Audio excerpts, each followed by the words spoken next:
Hi friends, astro intelligence के video series में आपका स्वागत है। आज मेरा बदला हुआ रूप आपको कैसा लगा? डिफरेंट मूड, डिफरेंट रूप। आज मैंने ये रूप एक चीज को सिंबलाइज किया है। शायद आप पहचान गए होंगे कि आज मैं अंधेरे में बैठा हूं। मेरे अगल बगल थोड़ा रहस्य का वातावरण है। रहस्य और अंधेरा हमारे ज्योतिष में आपको क्या बताता है? यह बताता है हमें राहु के बारे में। राहु एक मिस्ट्री है, रहस्य है। राहु शैडो है, छाया है। तो आज मैंने अपने आप को राहु के रूप में आपके सामने प्रस्तुत करने का फैसला किया, सिर्फ ये बताने के लिए कि अगर कहीं राहु से आपका सामना हो जाए तो आपको कैसा महसूस होगा।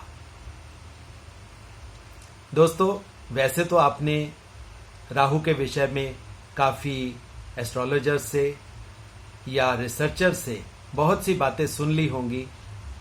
आपने काफी कुछ शास्त्रों से पढ़ा भी होगा कि राहु है क्या, राहु की उत्पत्ति कैसे हुई, राहु के कैरेक्टरिस्टिक्स क्या हैं, राहु रिजल्ट्स क्या देता है।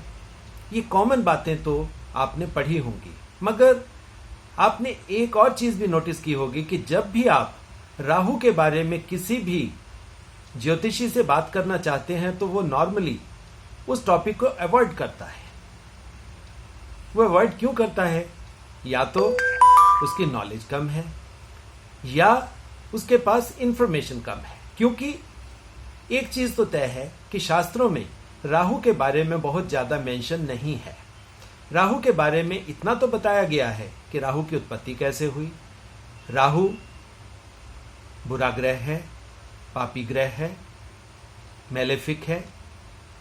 राहु की एग्जिस्टेंस विष्णु देवता के द्वारा जब समुद्र मंथन हो रहा था तो उन्होंने कुपित होकर एक दैत्य को दो हिस्सों में विभाजित कर दिया।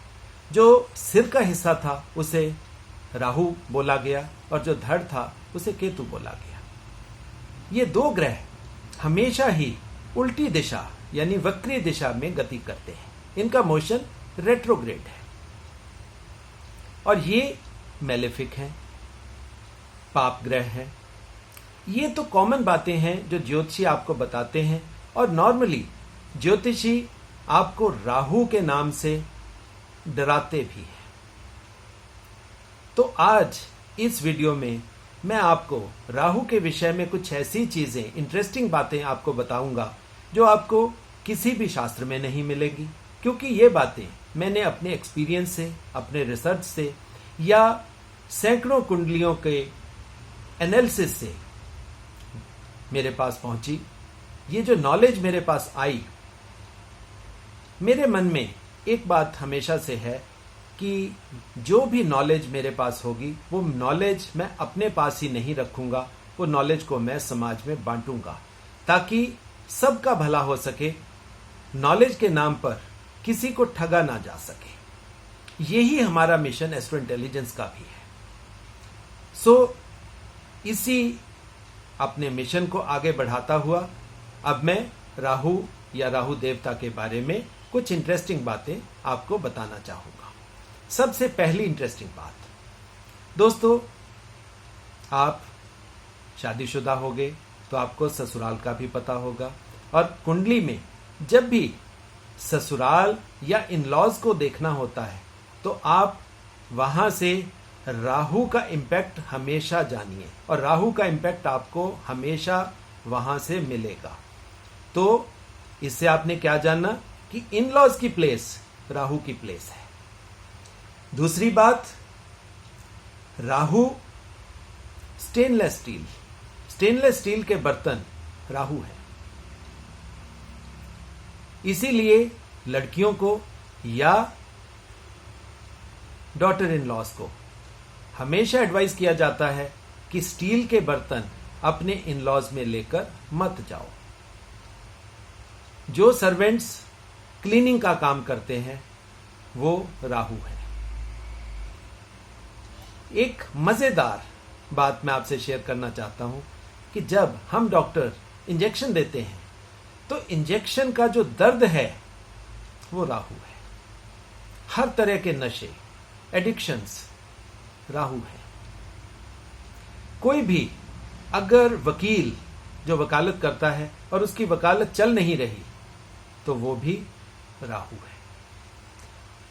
और कभी भी अगर किसी की कुंडली में अगर राहु अच्छे प्लेस नहीं है तो उनको कभी भी किसी दूसरे आदमी से फ्री की चीज नहीं लेनी चाहिए, क्योंकि फ्री की चीज लेने से राहु हमेशा स्पॉइल हो जाते हैं। इसी तरह लोन आपको कभी नहीं लेना। इसका मतलब यह नहीं है कि बिजनेस बढ़ाने के लिए आप लोन ही ना लें, मगर लोन से होता क्या है, लोन से अगर आपका राहु आपकी कुंडली में अच्छा नहीं है और लोन आप समय पर वापस नहीं कर पाए तो लोन देने वाले का राहु बल्कि स्ट्रांग हो जाएगा और लोन ना चुकाने वाले, समय पर ना चुका पाने वाले का राहु बल्कि और स्पॉइल हो जाएगा।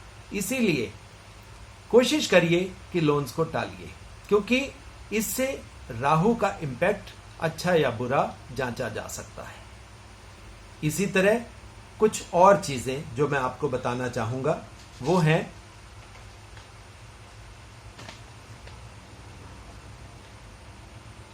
जैसे आपको पता है कि कैद और कैदी ये दोनों राहु हैं।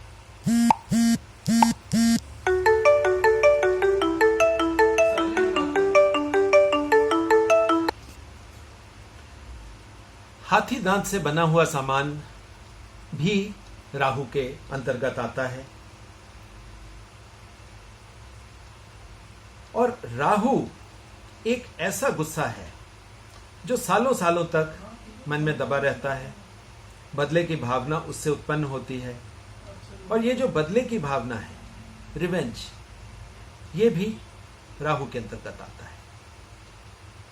इसी तरह शेयर मार्केट के अप्स एंड डाउन्स, उतार चढ़ाव, ये भी राहु की ही देन है। और कोई घर जो बरसों से बंद है, अबंडेंट हाउस, लॉक्ड हाउस, वो भी राहु ही है। इसी तरह वैसे तो सारे नशे राहु के अंदर या उसके अंतर्गत आते हैं, मगर जो एडल्ट्रेटेड लिकर, जो शराब विषाक्त हो जाती है, जिसमें विष पैदा हो जाता है, वो स्पेशली राहु के अंतर्गत आती है। इसी तरह जिस भी पैसे के ऊपर आपका हक ना हो और वो पैसा आपको किसी के द्वारा दे दिया गया हो या आपके पास पहुंच गया हो, वो समझ लीजिए कि राहु का आगमन आपके घर में हो गया।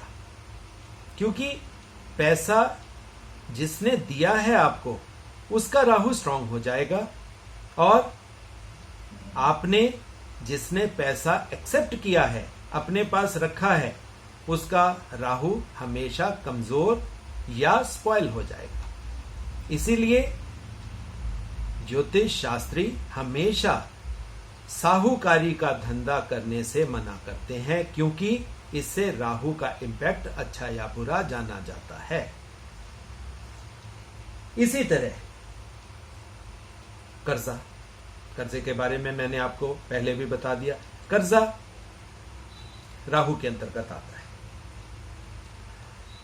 और कुछ ऐसी चीजें जो आपको कंफ्यूजन देती है, आपके मन में इनडिसिजन आपको मतलब बना देती हैं, वो जो चीजें, जैसे फॉर एग्जाम्पल आप एक काम करना चाहते हो, मन में आया आज नहीं करेंगे कल करेंगे। जब कल आया तो आपके मन में ये आया कि छोड़ो यार इस काम को, आज हम दूसरा काम और करते हैं, हम पहले काम को छोड़ देते हैं। तो ये जो इनडिसिसिवनेस आपकी मन में आई, ये राहु है, ये राहु का ही इंपैक्ट है। इसी तरह राहु एक ऐसा प्लैनेट है जो आपको ट्रस्ट नहीं करने देता, विश्वास नहीं करने देता। अगर आपके मन में किसी के प्रति अविश्वास की भावना आई है तो आप समझ लीजिए कि ये आपके जीवन में राहु का प्रभाव है। इसी तरह चीटिंग्स, धोखा देना, यह भी राहु के अंतर्गत आता है। अब कुछ बातें राहु के विषय में, जैसे कुछ लोग या कुछ लोगों के नक्षत्र जैसे मघा नक्षत्र है या जो जातक मूल नक्षत्र में आते हैं, उनको एक स्पेशल पावर मिली हुई होती है कि वो आत्माओं से या आत्मिक क्षेत्र में वो बातचीत कर सकते हैं। उनके लिए ये बातचीत बहुत आसान होती है। मगर दोस्तों, ये भी जो विषय है ये राहु के अंतर्गत ही आता है। स्पिरिट से बातें करना, स्पिरिट के साथ मेल मिलाप आसानी से बना लेना, ये भी राहु का ही सब्जेक्ट है। राहु हर तरह के सीक्रेट्स का सिग्निफिकेटर है। हर तरह के सीक्रेट्स जो हम अपने मन में रखते हैं, हम सोचते हैं कि दूसरे को पता न लगे, ये राहु का सिग्निफिकेटर या कारक है। इसी तरह राहु के साथ अच्छा या बुरा बिल्कुल देखा जाता है। जो लोग स्वार्थी हैं, selfishness that also comes under Rahu. अब आप देखिए कितनी मेलेफिक चीजें, कितनी ऐसी चीजें जिनको कहने को ये मेलेफिक कहा जा सकता है, मगर असल में राहु हमें ये समझाता है कि आपने ये बुरी चीजें नहीं करनी। राहु, आप देखिए, आपका एक एजुकेटिंग प्लैनेट है। आपको समझाता है कि आपने धोखा नहीं देना, आपने सीक्रेट्स नहीं रखने, आपने किसी का उधार लिया हुआ पैसा नहीं रखना, किसी का पैसा मारना नहीं, किसी के साथ गलत काम नहीं करना। तो अब आप सोचिए कि राहु को हम मेलेफिक कहेंगे या राहु को एक अच्छा प्लेनेट कहेंगे। और दोस्तों, एक और इंटरेस्टिंग और बड़ी डीप बात, राहु अकेला प्लेनेट है जो हमें मेटीरियलिस्टिक और स्पिरिचुअलिस्टिक ये दोनों गेन्स देने में सक्षम है। बाकी जितने प्लेनेट हैं वो सिर्फ एक चीज, या मेटीरियलिज्म दे सकते हैं या स्पिरिचुअलिज्म दे सकते हैं, मगर राहु ही अकेला प्लेनेट है जो मेटीरियलिस्टिक गेन्स और स्पिरिचुअलिस्टिक गेन्स दोनों देने में सक्षम है। तो दोस्तों, अब आपको राहु के विषय में काफी मजेदार बातें मैंने बता दी। आपको भी मजा आया होगा। उम्मीद करता हूं कि जो नॉलेज मेरे पास राहु के विषय में एकत्रित हुई थी वो आप तक पहुंची। आप सबका बहुत बहुत दिल से धन्यवाद।